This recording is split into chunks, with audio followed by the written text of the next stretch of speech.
Oriri liendekithia ria mutongoria wa bũrũri Uhuru Kenyatta ria guthuthuria ũtonga wa maabitha nene thirikari na mĩikarĩre yao rĩtuthũrĩte ndũgamano gatagatĩ ka mĩaũ ĩtiganĩte harĩa kũhũrana na ungumania ũmũthĩ nĩgĩire na wathi mwerũ. The ceremony to sign the framework for the return of assets. Ni thutha wa mutongoria wa bũrũri Uhuru Kenyatta na president wa bũrũri wa Switzerland Alain Berset gwĩkĩranĩra ngirimiti ya mũtaratara ũrĩa ũgũteithĩrĩria gũcokia ũtonga ũrĩa wegwatĩirwo nĩ tũrĩa nĩme mĩaka ya hau kabere no gĩtwarwo mabũrũri-inĩ ma nanja. This framework will allow Switzerland to return financial assets that have been blocked, for example, from the Anglo leasing case, and to return financial assets to Kenya once the judicial proceedings come to an end here.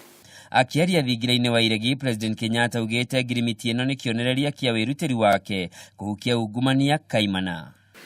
The last few months have seen a new intensity in the fight against corruption in Kenya, and we have made it very clear that corruption cannot and will not be tolerated.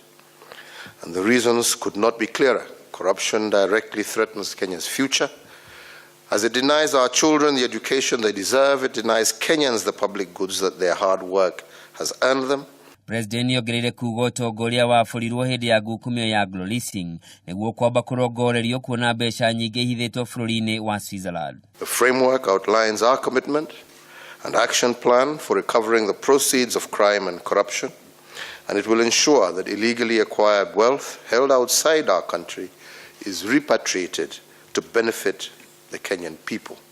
Handũ-inĩ hake Alain ũrĩa icera-inĩ rĩa gĩthirikari rĩa thikũ igĩrĩ gũkũ bũrũri-inĩ nĩeranĩire kũnyitanĩra na thirikari gũtigĩrĩra mũthithũ wa ngungo ũrĩa memenyi ciĩigĩire mwena ũcio nĩ wacokio kũrĩ Kenya. And we have an history and a policy of freezing and returning stolen assets, and we need partners like Kenya in order to do this. It is also through partnership that agreements can be reached on how best to return us these assets in a way that benefits the people of the country concerned. Oho nĩ atũgĩrĩtie itugĩ inya cia kĩoneki kĩa mũtongoria wa bũrũri kũrĩa oigĩte nĩ gĩkũgucĩrĩria igithia gũkũ bũrũri-inĩ na gũthondeka mĩeke ya mawĩra kũrĩ mbeũ njĩthĩ. Ngirimiti ĩno ĩtanyĩtwo gũkinyĩra indo cia mũingĩ iria ihithĩtwo mabũrũri-inĩ ma nanja nĩ maabitha nene a thirikari cia hau kabere na onjoria arĩa manyitanagĩra nao.